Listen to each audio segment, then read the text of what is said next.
Hello Yes, sir. Yes, sir. जी, you people are there. Yes, sir. Yes, sir. चलो very good.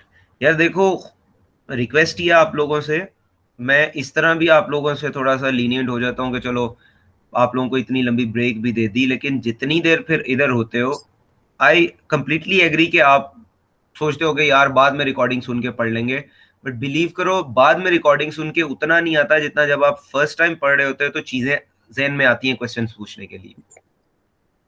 ठीक है, तो कोशिश किया करो जितनी देर, इसीलिए मैं थोड़ा थोड़ा पीरियड रखता हूँ, वहां से भी 8:30 स्टार्ट कर दिया कि 1 घंटा पढ़े, फिर आपके पास आधा घंटा की थोड़ी ब्रेक आ जाए, फिर 1 घंटा पढ़े, ताकि आप लोगों को कोई इश्यू ना हुआ करे। ठीक है, तो काइंडली थोड़ा सा फोकस कर लिया करो। ये जो ये वाले अब टॉपिक्स हैं जो मिड के बाद सारे ही शुरू हुए हैं, they are very practical nature of topic. ठीक है, ये आपको जब भी इंशाल्लाह अगर अच्छे लेवल की किसी ऑर्गेनाइजेशन में जाओगे तो you will get to deal these issues. ठीक है, ये बड़े इन हैं और बड़े प्रैक्टिकल हैं, और ये अकाउंटेंट लेवल के हैं, ये एक बुक कीपर लेवल के नहीं है, ये एक अकाउंटेंट लेवल के हैं। ओके जी, हम लोगों ने स्टार्ट की थी consolidation, consolidated statement of financial position. दो consolidated statement of profit and loss भी हम लोग बनाएंगे। उसके लिए हम लोगों ने 5 बेसिक रूल किए थे बेसिक कंसोलिडेशन के लिए। एक, assets and liabilities are added line on line basis. Share capital जो इक्विटी है वो सिर्फ पेरेंट की शो होगी। Investment in subsidiary will be replaced by goodwill. चौथा था हमारे पास कि नॉन कंट्रोलिंग इंटरेस्ट आएगा, और पांचवा था हमारे पास, फिफ्थ था कुछ, हाँ, अपडेटेड जो है वो जो रिटेन अर्निंग में जो भी शेयर ऑफ प्रॉफिट है वो ऐड हो जाएगा पेरेंट का। ये 5 थे, 5 वर्किंग थी हमारे पास, हम लोगों ने 5 वर्किंग्स की। उसके बाद consolidated statement of financial position बना दी जो कि वेरी बेसिक थी। अब इसमें 3-4 एडजस्टमेंट्स हैं। ठीक है, सबसे पहले आती है फेयर वैल्यू की एडजस्टमेंट। देखो क्या होता है, to ensure that accurate figures is calculated for goodwill, the consideration paid for a subsidiary must be accounted for at fair value. The subsidiaries' identifiable assets and liabilities acquired must be accounted for at their fair values. Normally जो financial statements बनती है ना, normally वो historical basis पे बनती है। That's why हम लोगों ने जो IAS 16 में किया, कॉस्ट माइनस एक्यूमुलेटेड डेप्रिसिएशन निकाल के कैरिंग वैल्यू हम लोग शो करते हैं बैलेंस शीट में। यार ये काइंडली किसी का माइक ऑन है वो ऑफ कर लो। अच्छा, नॉर्मली हम लोग क्या करते हैं, स्टिल ऑन है यार, किसका ऑन है, अच्छा भी बंद हुआ। नॉर्मली जो फाइनेंशियल स्टेटमेंट सिंगल एंटिटी की बनती हैं वो बनती हैं हिस्टोरिकल कॉस्ट की बेसिस पे। ठीक है, वो हिस्टोरिकल कॉस्ट की बेसिस पे इसलिए बनती है कि historical cost is more certain, उसमें कोई दो नंबरी का चांस नहीं होता। लेकिन जो कंसोलिडेशन होती है वो हमेशा फेयर वैल्यू बेसिस पे होती है। फेयर वैल्यू क्या होती है, जो मार्केट में वैल्यू चल रही है उनकी बेसिस पे। ठीक है, सो वो कहता है कि जो कंपनी के जो एसेट्स और लायबिलिटीज हैं वो फेयर वैल्यू पे अकाउंटेड फॉर हो, तब गुडविल की फिगर ठीक आती है। तो उसके लिए फिर हमें एक फेयर वैल्यू की एडजस्टमेंट चाहिए होती है। जब फेयर, अच्छा फेयर वैल्यू है क्या, IFRS 13 para 9 defines fair value as the price that would be received to sell an asset or paid to transfer a liability in orderly transaction between market participant at measurement date। यानी market में जाके इसको normally क्या कहा जाता है, arm length price, कि जो आपको मार्केट में जाके मार्केट पार्टिसिपेंट्स के अंदर आप कोई चीज बेचो या खरीदो तो वो कीमत जो है वो फेयर वैल्यू कहलाती है। अब क्या होगा अगर फेयर वैल्यू आएगी, फेयर वैल्यू की एडजस्टमेंट होगी, तो हम लोग वर्किंग 2 में एडजस्टमेंट करेंगे, दोनों साइडों पे, एक्विजिशन डेट पे भी और रिपोर्टिंग डेट पे भी उस फेयर वैल्यू की जितनी भी एडजस्टमेंट होगी उसको ऐड कर दिया जाएगा। और एक एडजस्टमेंट इधर आएगी, दूसरी एडजस्टमेंट आएगी जब हम लोग statement of consolidated statement of financial position बनाएंगे, तो उसमें भी एसेट्स में हम लोग उसको ऐड कर देंगे। कैसे करेंगे अभी हम लोग क्वेश्चन कर लेते हैं एक फेयर वैल्यू एडजस्टमेंट से रिलेटेड। क्वेश्चन है जी, illustration 5, fair value adjustments. Hazelnut acquired 80% of share capital of Peppermint on 1st January 2003 when the retained earnings of Peppermint were 125,000। Hazelnut paid initial cash consideration of 1 million। तो ये बता गया यहीं पे, ठीक है, कि 1 मिलियन पे किया था कंसिडरेशन, कितना लेने के लिए, 80% ऑफ द उसके शेयर होल्डिंग लेने के लिए उसने 1 मिलियन पे किया था। और साथ में उसने बाकी ये स्टेटमेंट्स दे दी पेपरमेंट की, हेजलनट की, और बता भी दिया hazelnut is parent. Peppermint is subsidiary. साथ में उसने कहा, कहता है acquisition the fair value of peppermint plant exceed it's book value by 200,000। यानी बुक वैल्यू जो यहां पे प्रेजेंट हो रही है, ये जो प्रॉपर्टी प्लांट एंड इक्विपमेंट में जो 1500,000 आ रहा है ना, ऊपर थाउजेंड्स लिखे हुए हैं, ये जो वैल्यू आ रही है वो कम है वैल्यू, क्योंकि ये हिस्टोरिकल कॉस्ट पे रिपोर्ट हुई हुई है, जबकि फेयर वैल्यू उसकी 2 लाख से ज्यादा थी, मतलब by 200,000 it should have been more. तो इसको एडजस्ट करके अल्टीमेटली हम लोगों ने स्टेटमेंट ऑफ फाइनेंशियल पोजीशन बनानी है, तो विल डू इट। मैं इसी को मूव करता हूं, मूव टू द एंड नहीं, क्रिएट कॉपी करना है मुझे।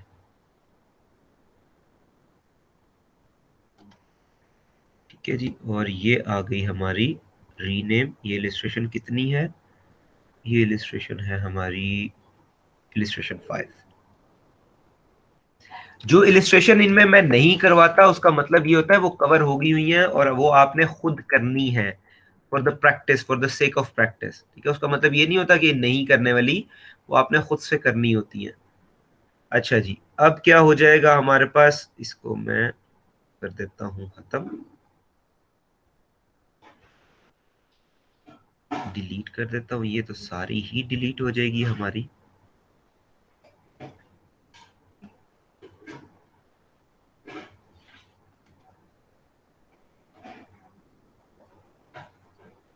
Borders,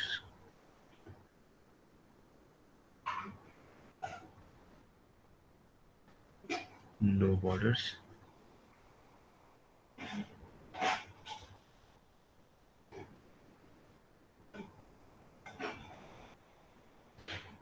delete and delete. ठीक है जी।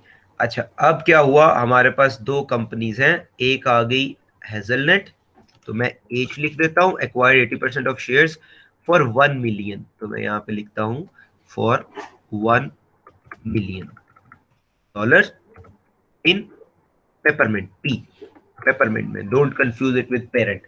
ऑन कब उसने खरीदे? उसने खरीदे 1 जनवरी 2003 को। ठीक है जी, तो यहां पे आ गया ऑन 1 जनवरी 2000। ओके जी, तो अब हम लोग आगे चलते हैं बाकी की चीजों से।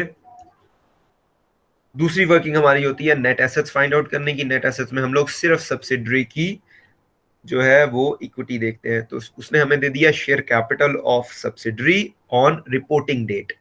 ठीक है, share capital of subsidiary at reporting date is 500,000।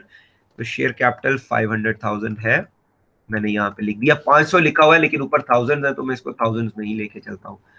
500,000 दे दिया उसने। साथ में उसने रिटेन अर्निंग्स दे दी। इसका मतलब ना उसने हमें शेयर प्रीमियम दिया है, ना उसने हमें रिजर्व्स दिए हैं, और उसने हमें कितना दे दिया रिटेन अर्निंग, दैट इज 300,000। ठीक है। अच्छा, मैंने आपको बताया है कि आप इस पेपर पॉइंट ऑफ व्यू से प्रैक्टिस करने के हवाले से ये चेंज नहीं होगा। एक्विजिशन पे भी जब चेंज नहीं होगा ये भी जीरो आ जाएगा, ये भी जीरो आ जाएगा। रिटेन अर्निंग कितनी थी वो आपको फुट नोट्स यहाँ अपर नोट्स में से मिलेंगी। अपर नोट्स में वो कहता है जब एक्वायर किया था तब उसकी रिटेन अर्निंग थी 125,000 की।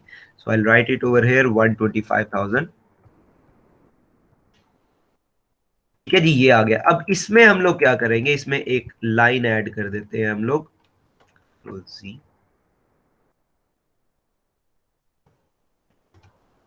ठीक है जी, लाइन ऐड कर देते हैं कौन सी, एडजस्टमेंट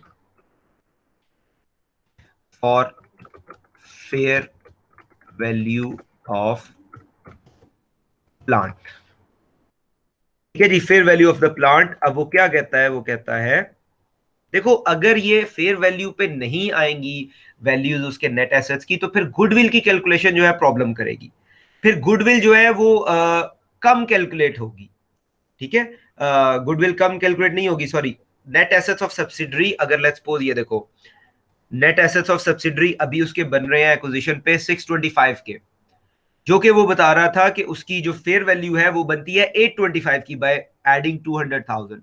तो अगर 825 की हो तो फिर गुडविल कम पे हो रही है, कम गुडविल निकलेगी। लेकिन अगर 625 को एक हिस्टोरिकल कॉस्ट पे लेके निकले तो फिर तो हमारे पास उसने बहुत ज्यादा गुडविल पे की होगी, तो it will be like having difference in that one. So वो कहता है जी क्या है, कहता है acquisition the fair value of the peppermint plant exceeded its book value by 200,000। 2 lakh से ज्यादा बनती थी तो हम लोग क्या करते हैं फेयर वैल्यू को एडजस्ट करने के लिए, दोनों तरफ हम लोग ऐड कर देंगे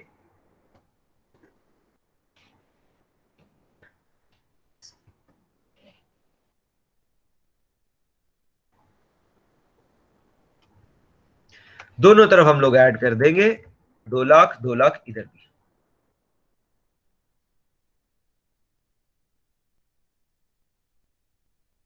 ठीक है, वो 2 लाख ऐड कर देंगे जब हम लोग, तो हमारे पास फेयर वैल्यू की एडजस्टमेंट हो जाएगी। दोनों क्या किया हम लोगों ने, रिपोर्टिंग डेट पे भी और एक्विजिशन डेट पे भी 2 लाख ऐड करके हम लोगों ने सब्सिडरी के जो नेट एसेट्स है उन्हें हम लोग फेयर वैल्यू पे ले गए। ठीक है, अब करना क्या है, वही रूल है हमारे पास, हम लोगों ने डिफरेंस फाइंड आउट करना है। डिफरेंस कैसे फाइंड आउट होगा, 1 million minus 825 that is equals to 175।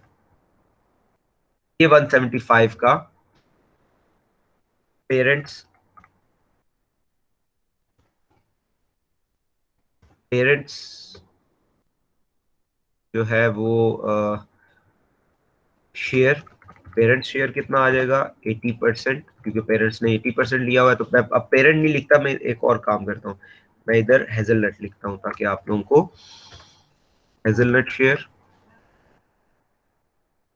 80% multiply by 175। मेरे को बताएगा मुझे कितना बनता है।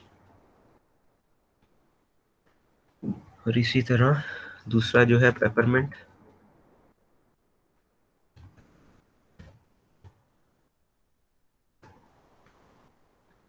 इज इक्वल्स टू, तो नहीं करना चाहिए मुझे, इधर नॉन कंट्रोलिंग इंटरेस्ट करना चाहिए। बता दो यार कि सोए पड़े हो सारे।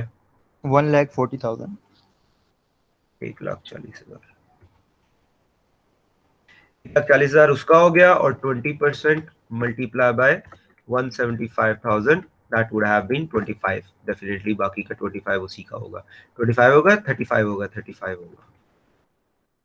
ठीक है जी, ये नॉन कंट्रोलिंग इंटरेस्ट आ गया। ये हम लोगों ने कैलकुलेशन यहाँ पे कर ली।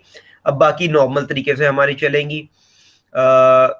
गुडविल की आ जाएगी, तो गुडविल की कैलकुलेशन हम लोगों ने कैसे करनी है, गुडविल की कैलकुलेशन होगी fair value of consideration paid by parent.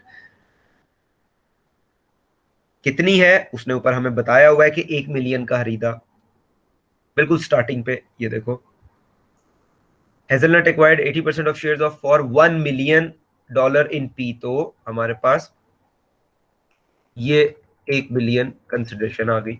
Non controlling interest कितना था वो हमें क्वेश्चन में से मिल जाएगा। The fair value of 20% non controlling interest was 380। तो 380 हमें यहां से मिल जाएगा। ये टोटल कितना बन गया, ये टोटल बन गया जी 138,000। अच्छा, fair value of subsidiary net asset कितने हैं, वो अपडेट करने के बाद 825, सो that is 825,000।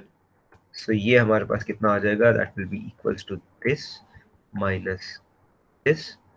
So that is your goodwill. ये गुडविल कैलकुलेट होगी। अब देखो क्या होता, अगर ये 825 की जगह 625 होता तो आपकी गुडविल ज्यादा आ रही होती। ठीक है, ओवर एस्टिमेटेड होती गुडविल, जो कि इतनी गुडविल आपने नहीं दी, गुडविल कम थी, उसकी फेयर वैल्यू ज्यादा थी। अच्छा, इसके बाद हमारे पास fair value of non controlling interest जो अभी हम लोगों ने ऊपर लिखी है 380,000, उसी को यहाँ पे कॉपी कर लिया। और उसका जो शेयर है वो कितना था, हमने यहाँ पे कैलकुलेट किया 35,000 का नॉन कंट्रोलिंग इंटरेस्ट का शेयर था।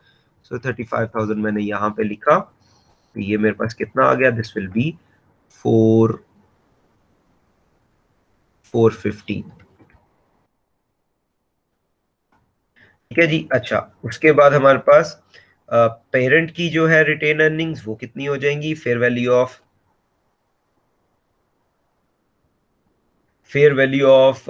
पेरेंट की retain earning on reporting date हमें यहां से मिल जाएगी, दैट इज 1400,000, 1.4 मिलियन। सो 1400,000। और पोस्ट एक्विजिशन इसके प्रॉफिट कितने थे, वो थे 140 के। ये हमारे पास आ जाएगा 1540। ये 5 कैलकुलेशंस हमारी पूरी हो गई। अब हम लोगों ने कंसोलिडेटेड स्टेटमेंट बनानी है। वो कंसोलिडेटेड स्टेटमेंट कैसे बनेगी उसको देख लेते हैं।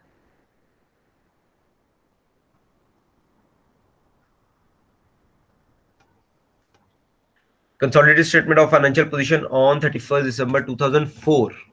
ठीक है, 4 है। अब एग्जैक्टली हम लोगों ने कॉपी करना है जो टेम्पलेट हमें स्टेटमेंट में दिया गया है वो वाला। ठीक है जी। सबसे पहले उसने दिया investment in peppermint at cost 1 million की। तो investment in the subsidiary by parent will be replaced by goodwill. तो स्ट्रेट फॉरवर्ड यहाँ पे पहले लाइन पे ही आ जाएगा गुडविल। तो जो चीजें उसने दी हैं उसी को हम लोग लेके चलेंगे। सो गुडविल कितनी है? गुडविल हम लोगों ने अभी कैलकुलेट की थी 555 थी ना, एक दफा मैं देख लूं। हाँ, 555,000। ये गुडविल आ गई। इसके बाद उसने कहा जी property plant and equipment, remember non current assets, current assets, non current liabilities, current liabilities are added on line by line basis. 55,100,000 उसकी है पेरेंट की, 15,100,000 उसकी है पेपरमिंट की। तो property plant and equipment, property plant and equipment add करेंगे 55 plus, मैं इसको 55 ही रख रहा हूं, बाद में उसको ऐड कर लेंगे, थाउजेंड्स में ले जाएंगे। 15, चलो मैं इसको कर ही देता हूँ यार, बाद में कंफ्यूज ना होते रहना कहीं पे। नहीं, चलो छोटा ही रखता हूँ, क्योंकि यहाँ पे एक फिगर हम लोगों ने और ऐड करनी है। और फिगर यहाँ पे ऐड क्या करनी है? आंखें कान गला सब कुछ खोल के देख लो।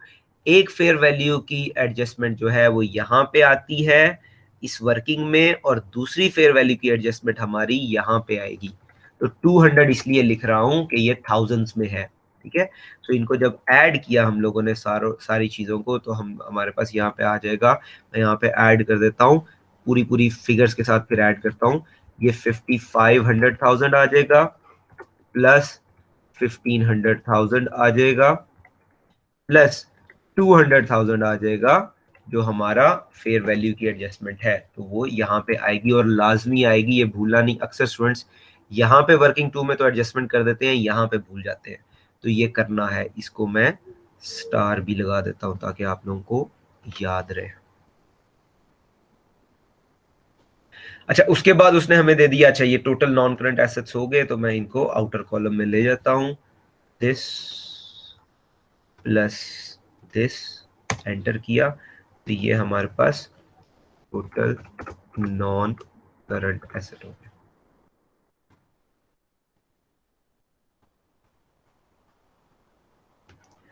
ठीक है जी। अब हमारे पास उसने करंट एसेट्स भी दे दिए।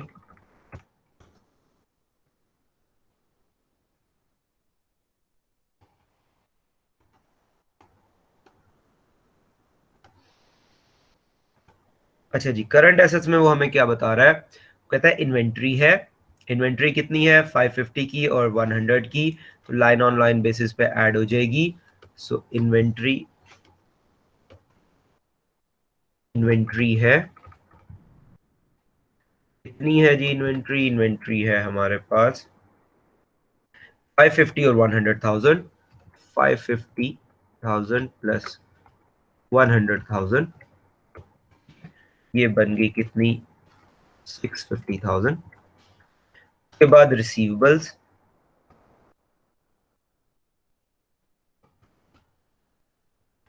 रिसीवेबल्स कितने हैं? रिसीवेबल्स हैं 400 एंड 200 के।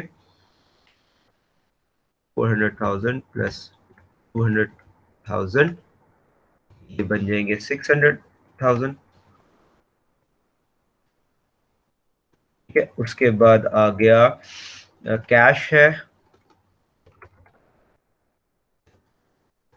कैश कितना है? 200,000 plus 50,000।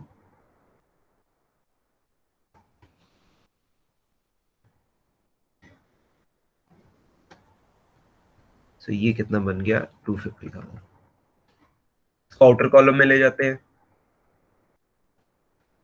Is equals to this plus this plus this, enter किया। तो ये आपके पास आगे, इसको हम लोगों ने क्या कह दिया, this is current assets.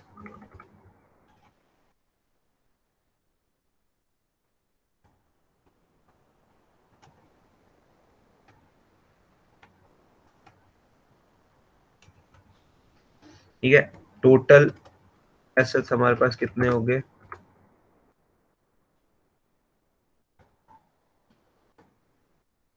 Total assets हमारे पास हो जाएंगे इस प्लस इस, एंटर किया तो ये हमारे पास आ जाएंगे total assets.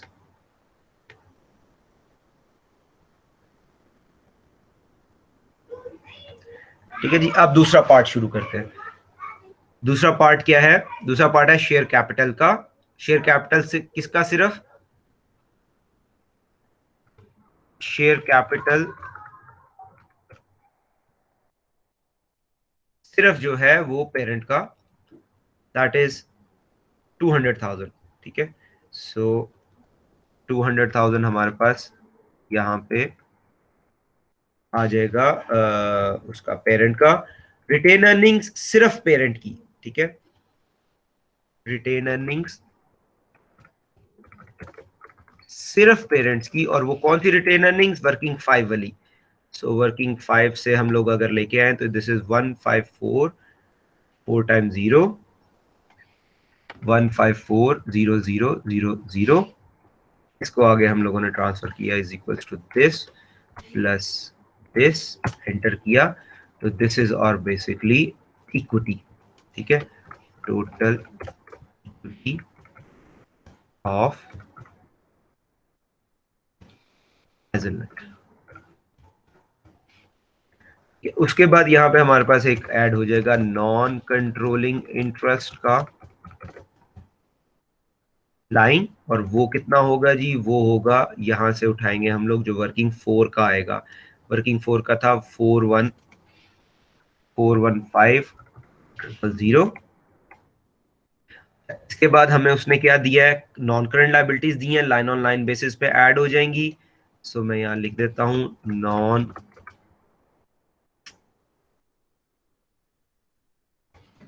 Non current liabilities.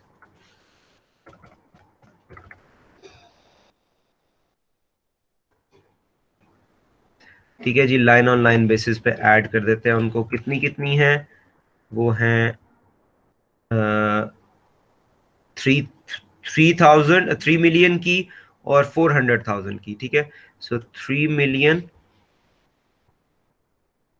Plus 400,000, that will make it up as 33.4 million. ठीक है जी, और करंट लाइबिलिटीज,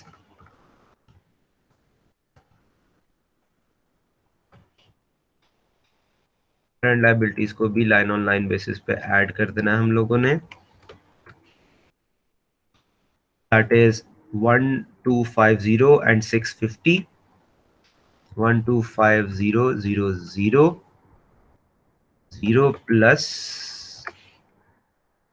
कितनी है जी उसकी, 650,000, 650,000, ये आ जाएगी कितनी जी, 1250,123 प्लस 650,000, कर दिया इसको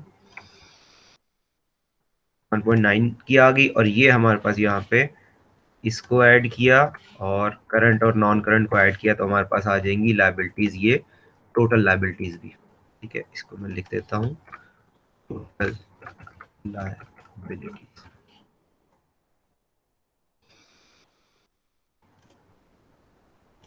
अच्छा जी, अब यहाँ पे हम लोग ये टोटल कर देते हैं इसका लास्ट वाला, टोटल इक्विटी एंड लाइबिलिटीज।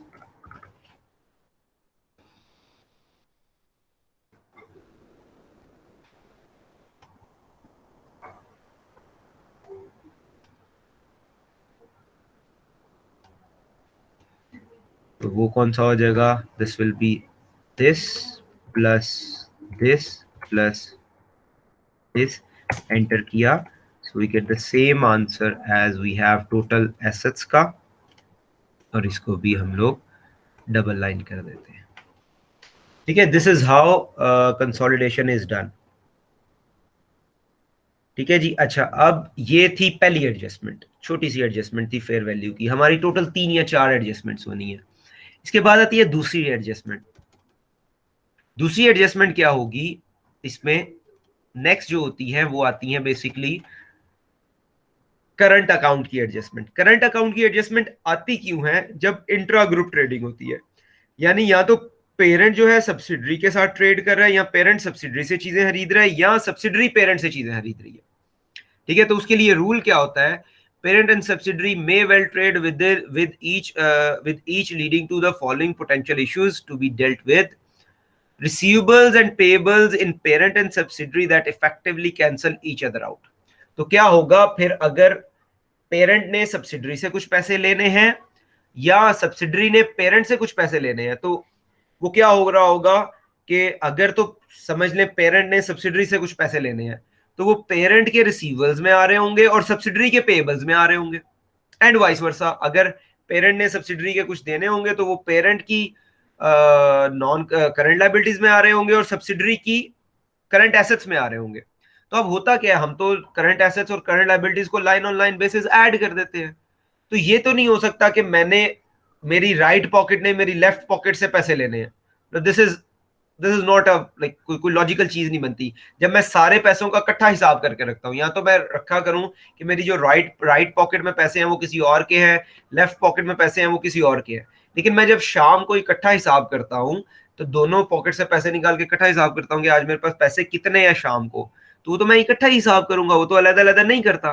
तो फिर वो क्या कहता है, वो कहता है जितने भी रिसीवेबल्स एक कंपनी की फाइनेंशियल स्टेटमेंट में शो हो रहे होंगे और उसके अगेंस्ट जो पेबल्स शो हो रहे होंगे उधर दूसरे की फाइनेंशियल स्टेटमेंट में, उनको कैंसल आउट कर दोगे, ना रिसीवेबल्स में लिखोगे ना पेबल्स में लिखोगे, पहली चीज। दूसरी, dividend paid by subsidiary recognized as income by parent, again the net effect of this to the group is zero।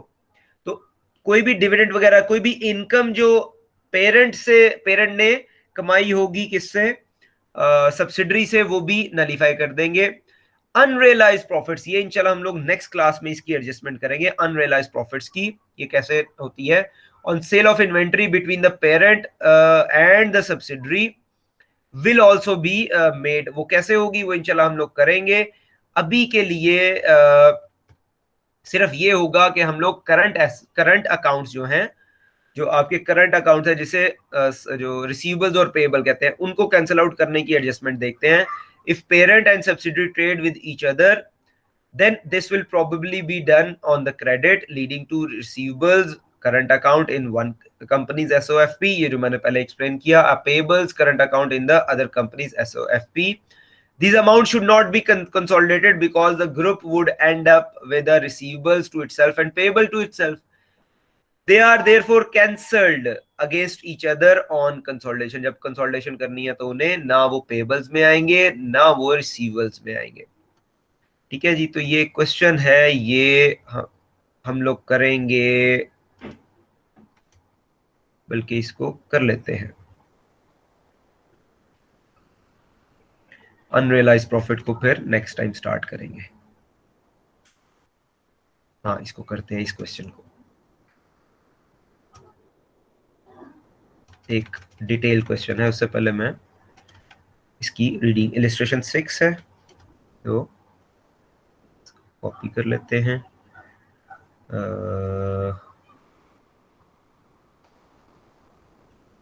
create a copy, okay, this is illustration, rename,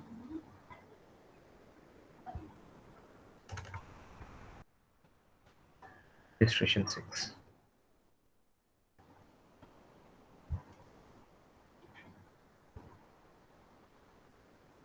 ji attendance अपनी mark करवा दे। Minahil present sir. Syed Aale Haider, Syed Aale Haider,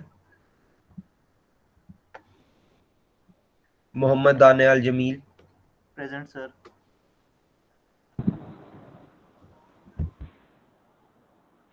सना Binte Hafeez, Present, sir. Mohammad Asif, Yes, sir.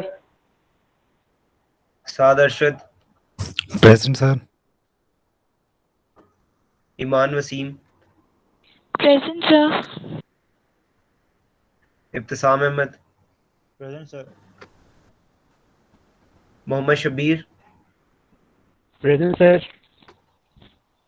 Mohammad Hammad, Present, sir.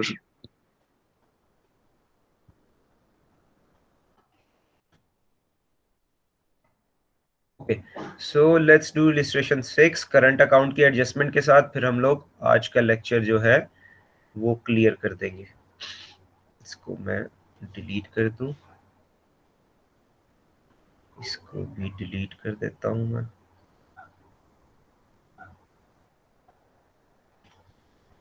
और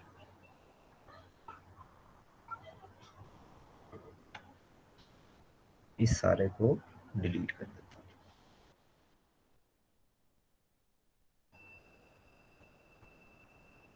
no borders, no borders.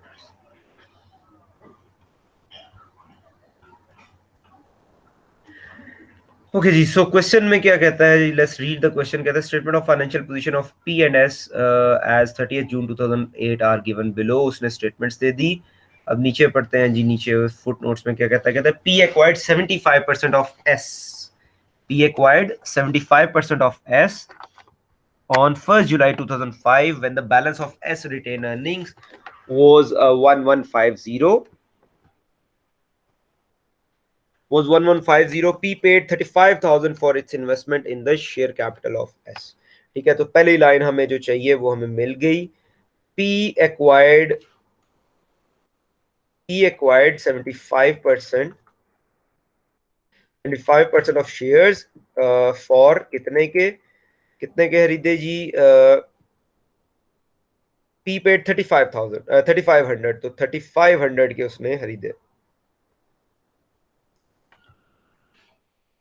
ठीक है, और कब खरीदे? उसने खरीदे 2005 को। राइट, या राइट। ये हमारी होगी पहली कैलकुलेशन। अब हम लोगों ने net assets of subsidiary find out करने हैं। So net assets of subsidiary find out होते हैं कैसे? Through the statement. स्टेटमेंट में उसने दो ही चीजें हमें फिर दी हैं, एक ऑर्डिनरी शेयर कैपिटल दिया है और एक रिटेन अर्निंग दिया। ऑर्डिनरी शेयर कैपिटल कितना है? 1000 का। तो यहाँ पे मैंने 1000 लिख दिया। उसने शेयर प्रीमियम हमें नहीं दिया तो 0 लगा दिया। लेट मी सी, ये थाउजेंड्स में तो नहीं है वैल्यू, नहीं ये थाउजेंड्स में नहीं है। ठीक है, तो मैंने 0 लगा दिया यहाँ पे।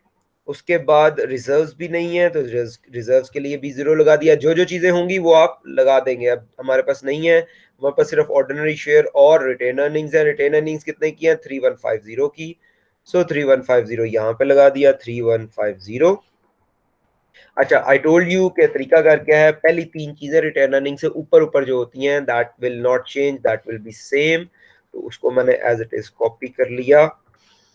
और रिटेन अर्निंग फुट नोट्स में देख लेते हैं। जब एक्वायर्ड हुआ था तो तब रिटेन अर्निंग कितनी थी? वो कहता है 1 जुलाई 2005 को एक्वायर हुआ when the balance on S retained earnings were 1150। अच्छा, ये 1 जुलाई है, उसको मैं ये भी चेंज कर लेता हूँ।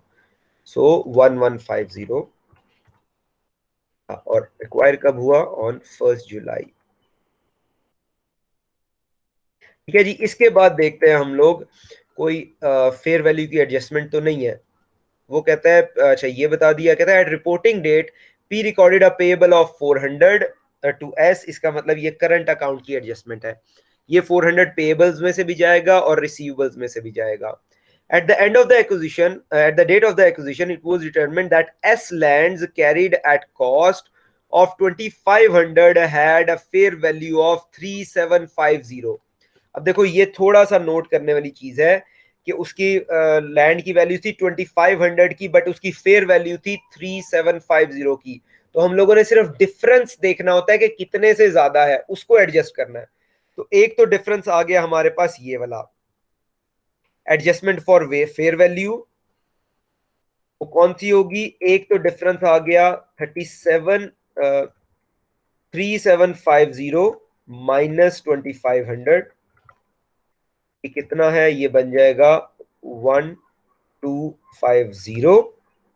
एक तो ये एडजस्टमेंट आ जाएगी। दूसरी कौन सी एडजस्टमेंट है? दूसरी वो कहता है S plant was determined to have a fair value of 500 in excess of its carrying value।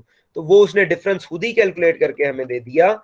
वो कितना है? 500 का। तो ये टोटल जो है ये एडजस्टमेंट इतनी बनेगी।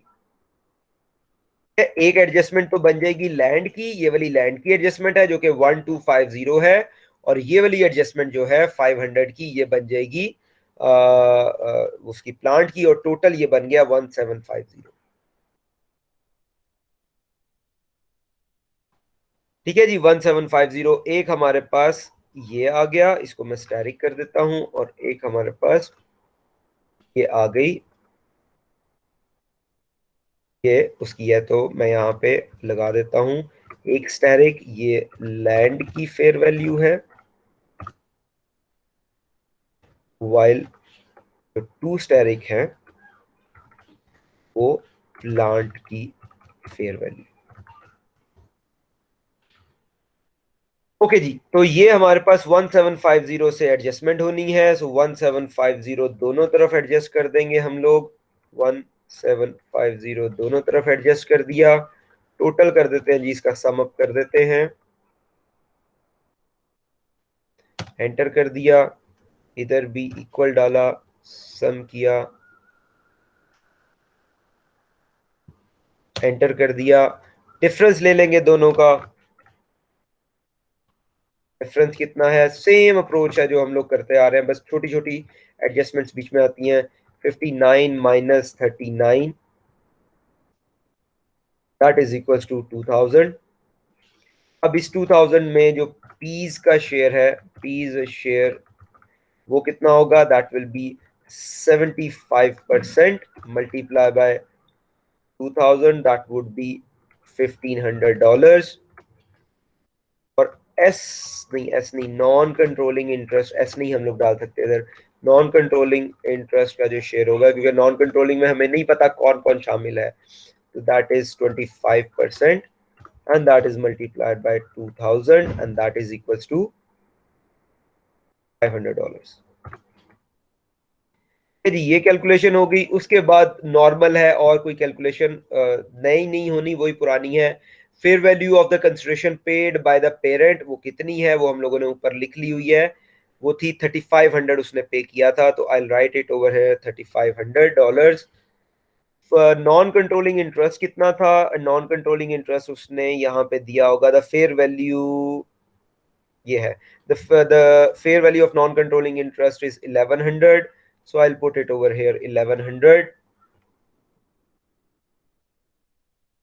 ठीक है, इसके बाद हमारे पास आ गया कितना? 4600। अच्छा, less fair value of subsidiary non current assets, तो वो है 3900, तो मैं यहाँ पे 3900 लिख देता हूँ। ठीक है जी, अब हमारे पास कितना आ जाएगा? ये हमारे पास आ जाएगा 700, आपकी गुडविल आ गई। ठीक है जी, अब fair value of the non controlling interest, वही जो ऊपर वर्किंग 3 में लिखा हुआ है, दैट वाज 1100। इसमें ऐड कर देंगे हम लोग, क्या ऐड कर देंगे? ऐड कर देंगे जो fair value non controlling interest का शेयर था 500 का, दैट वुड बी 1600। इसी तरह हम लोग fair value of parent, fair value of retain earning for parent, वो कहां से मिलेगी? वो मिलेगी स्टेटमेंट ऑफ फाइनेंशियल पोजीशन से, दैट इज 8300। सो 8300 मैंने यहाँ पे लिख दिया। उस एक्विजिशन प्रॉफिट हम लोगों ने कैलकुलेट ऑलरेडी कर लिया, दैट इज 1500, तो ये हमारे पास आ गया 9800। ये हमारी कंप्लीट हो गई क्या? जो वर्किंग्स हैं। अब हम लोग इसकी स्टेटमेंट बना लेते हैं फटाफट से। कंसोलिडेशन करनी कब है? डेट क्या है जी? डेट है हमारे पास, जो रिपोर्टिंग डेट है वो रिपोर्टिंग डेट है 30 जून 2008। तो आई राइट इट ओवर हेयर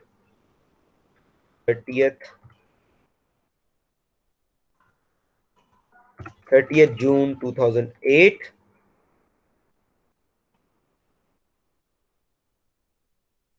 ठीक है जी, 30 जून 2008 आ गया। अब हम लोग स्टार्ट करेंगे एग्जैक्टली वही टेम्पलेट जो हमें उसमें दिया है, स्टेटमेंट्स में दिया है। सबसे पहले उसने दिया नॉन करंट एसेट्स, तो मैं लिखता हूं जी नॉन करंट एसेट्स यहां पे, नॉन करंट एसेट्स जी, नॉन करंट एसेट्स। लैंड आपके पास आ गई, लैंड हम लोगों ने जो है वो करना है उसको लाइन बाय लाइन बेसिस पे ऐड करना है। 4500 प्लस 2500, सो 4500 प्लस 2500 प्लस इसमें आएगा वो जो फेयर वैल्यू की एडजस्टमेंट हम लोगों ने यहाँ पे की हुई है। लैंड के लिए कितनी थी? लैंड के लिए थी 1250 की, तो 1250 रिमेंबर, एक फेयर वैल्यू एडजस्टमेंट यहाँ पे आती है, दूसरी आपकी स्टेटमेंट ऑफ फाइनेंशियल पोजीशन में आती है। तो ये बन जाएगा कितना? That will be 7,8250। उसके बाद दूसरी हमारे पास क्या आ गई? That is plant and equipment, 2400 plus 1750, plant and equipment,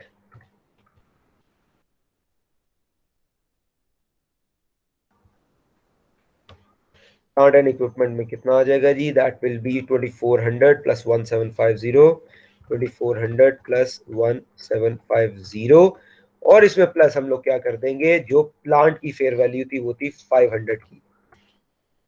ये हमारे पास बन जाएगा कितना? Is equals to 2400 plus 1750 plus 500। Enter किया तो ये हमारे पास बन जाएगा प्लांट की इतनी 4650। अच्छा, उसके बाद उसने हमें क्या दे दिया? इन्वेस्टमेंट्स। रिमेंबर, ये बहुत इंपॉर्टेंट यहाँ पे पॉइंट आ गया। अब नॉर्मली हम लोग क्या करते थे? Investments were replaced by goodwill figure, ठीक है। इन्वेस्टमेंट कौन सी? सिर्फ इन्वेस्टमेंट जो कि सब्सिडरी में है। तो सब्सिडरी में इन्वेस्टमेंट उसकी जो पेरेंट की थी वो थी 3500 की, ये हम लोगों ने यहाँ पे लिखा हुआ है कि 3500 का खरीदा। लेकिन यहाँ पे देखो, पेरेंट की फाइनेंशियल स्टेटमेंट में जो इन्वेस्टमेंट्स आ रही हैं वो है 8000 की। इसका मतलब उसने और जगहों पे भी इन्वेस्टमेंट की होंगी, तो सिर्फ सब्सिडरी की रिमूव करनी है, बाकी और कोई नहीं रिमूव करनी। तो हम लोग इन्वेस्टमेंट्स ले आएंगे और इसको 8000 टोटल है, उसमें से सब्सिडरी में उसने की हुई थी 3500 की, तो बाकी की इन्वेस्टमेंट्स आएंगी ही आएंगी, बाकी की इन्वेस्टमेंट्स रिमूव नहीं होंगी। और जो रिमूव की हम लोगों ने 35 की, उसकी जगह हम लोग ले आएंगे गुडविल की फिगर। और गुडविल की फिगर हम लोगों ने कितनी कैलकुलेट की है? प्रोबेबली 700 कैलकुलेट की थी। Let me assure as well, yes 700। ठीक है जी, तो ये इसके सारे नॉन करंट एसेट्स हो गए। ऐड कर देते हैं this plus this plus this plus this, enter किया तो ये आपके आगे नॉन करंट एसेट्स। ठीक है जी, इसके बाद उसने हेडिंग हमें दी है करंट एसेट्स की, तो करंट एसेट्स भी ले आते हैं। करंट एसेट्स में सबसे पहले उसने आपको दिया क्या? उसने आपको दिया है इन्वेंट्री। तो इन्वेंट्री, अभी तक इन्वेंट्री की एडजस्टमेंट हम लोगों ने नहीं देखी, वो नेक्स्ट लेक्चर में देखनी है। That will B last adjustment.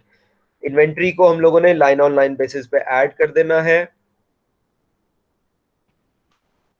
कितनी है जी इन्वेंट्री? इन्वेंट्री है 3200 प्लस 900 की, 3200 plus 900 which is equals to 4100। उसके बाद हमारे पास रिसीवेबल्स हैं।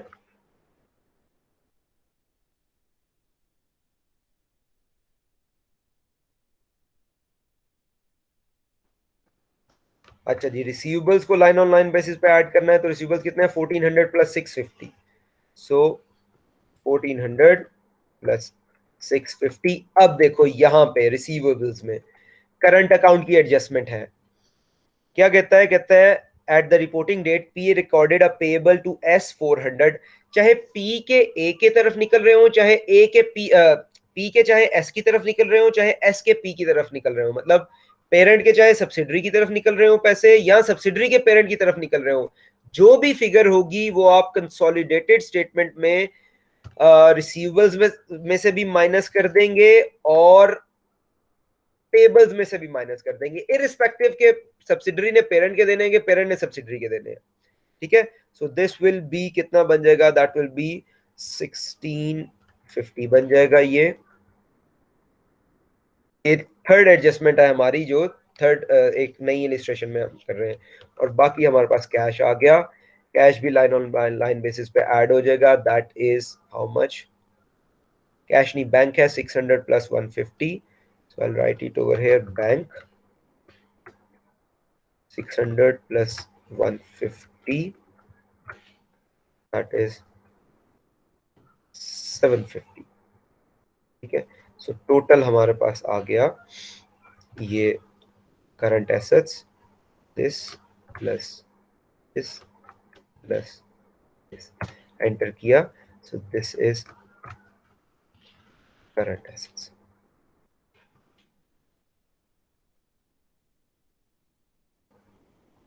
और टोटल हम लोगों ने अगर कैलकुलेट करने हैं यहाँ पे टोटल एसेट्स, तो टोटल एसेट्स हमारे पास आ जाएंगे दिस प्लस दिस, एंटर किया, तो ये हमारे पास टोटल एसेट्स आ गए। इसको हम लोग बॉर्डर में कर देते हैं। ठीक है जी, अब जाते हैं हम लोग किस तरफ, अब जाते हैं हम लोग इक्विटी सेक्शन की तरफ। तो इक्विटी में हमें उसने क्या दिया है, ordinary share capital of 50C each. I right in the same way, ordinary share capital of 50C each कितना है जी, दैट इज 5000। सो यहां पे लिख देते हैं 5000। ठीक है जी, उसके बाद रिटेन अर्निंग्स, रिटेन अर्निंग्स किसकी, सिर्फ पेरेंट्स की।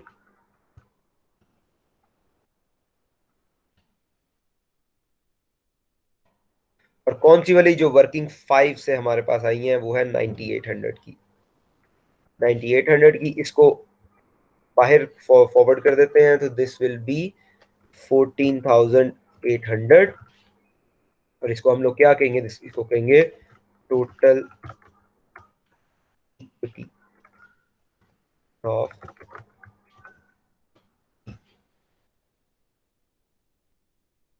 ठीक है। इसके बाद हमारे पास यहाँ पे एक लाइन आ जाएगी नॉन कंट्रोलिंग इंटरेस्ट की। नॉन कंट्रोलिंग इंटरेस्ट का भी हमारे पास 1600 जो उसका वर्किंग 4 का बैलेंस है वो आएगा। ठीक है, उसके बाद हमारे पास उसने क्या दे दिया, नॉन करंट लायबिलिटीज दे दी।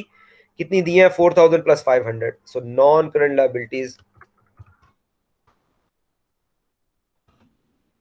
नॉन करंट लायबिलिटीज उसने हमें दे दी, कितनी है जी, वो है 4000 प्लस 500। आई गेस यही है, let me check it as well. Yes यही है। तो ये कितना बन जाएगा, ये बन जाएगा 40, इनर कॉलम में लिखते हैं 4500। नेक्स्ट उसने हमें दे दी करंट लायबिलिटीज।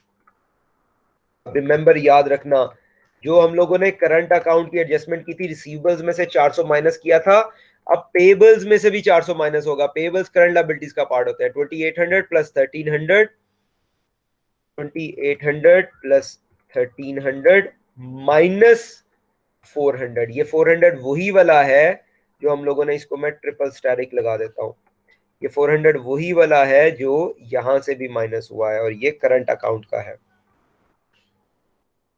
करंट अकाउंट की एडजस्टमेंट है। ये कितना बन जाएगा, दैट विल बी 3700 को आउटर कॉलम में हम लोगों ने फॉरवर्ड किया, दिस प्लस दिस, एंटर किया, this is 8200। What is this, this is total liabilities.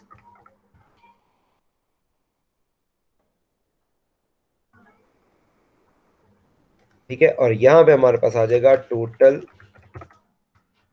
Equity and liabilities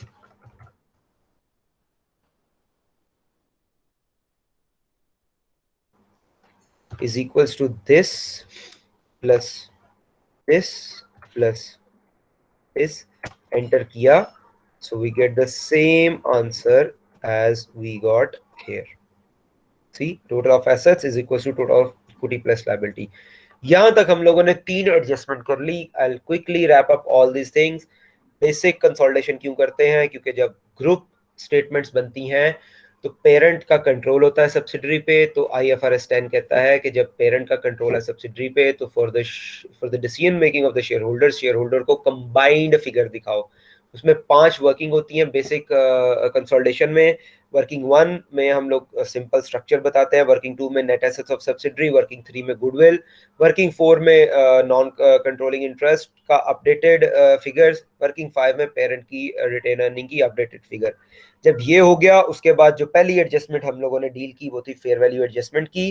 fair value adjustment क्यों होती हैं? वो इसलिए होती हैं कि गुडविल की कैलकुलेशन के लिए. नॉर्मली जो इंडिविजुअल फाइनेंशियल स्टेटमेंट्स हैं वो बनती हैं पास्ट हिस्टोरिकल डाटा पे, जबकि जो कंसोलिडेशन होती है वो होती है फेयर वैल्यू जो फेयर वैल्यू की बेसिस पे. तो एसेट्स और लायबिलिटी को फेयर वैल्यू पे लाया जाता है, तो इसलिए फेयर वैल्यू की एडजस्टमेंट आती है. फिर दूसरी हम लोगों ने और कैसे आती है, एक वर्किंग 2 में करते हैं, दूसरी जो consolidated statement of financial position में करेंगे जिस एसेट से रिलेटेड भी फेयर वैल्यू होगी. दूसरी एडजस्टमेंट हम लोगों ने पढ़ी वो पढ़ी करंट अकाउंट की एडजस्टमेंट. करंट अकाउंट की एडजस्टमेंट क्या होती है कि जहां पे कंपनीज आपस में ट्रीट कर रही होती हैं, आपस में इंट्रा ग्रुप ट्रेडिंग कर रही होती हैं, तो क्या होता है एक के payables will be shown in others receivable. तो हम लोग जब कंसोलिडेटेड स्टेटमेंट बनाते हैं तो रिसीवेबल्स में से भी वो अमाउंट निकाल देते हैं और पेएबल्स में से भी निकाल देते हैं. थर्ड जो एडजस्टमेंट हम लोग इंशाल्लाह पढ़ेंगे वो नेक्स्ट लेक्चर में पढ़ेंगे. दैट विल बी इन्वेंट्री से रिलेटेड होगी, और इन्वेंट्री से रिलेटेड उसे कहेंगे हम लोग अनरियलाइज प्रॉफिट. जब एक कंपनी दूसरी कंपनी को चीजें सेल करेगी तो तब क्या होगा. ठीक है जी, अभी तक के लिए किसी को क्वेश्चन है तो पूछ लो, नहीं है तो हम लोग क्लास का एंड करते हैं. ओके, नहीं है, वेरी गुड. अल्लाह हाफिज.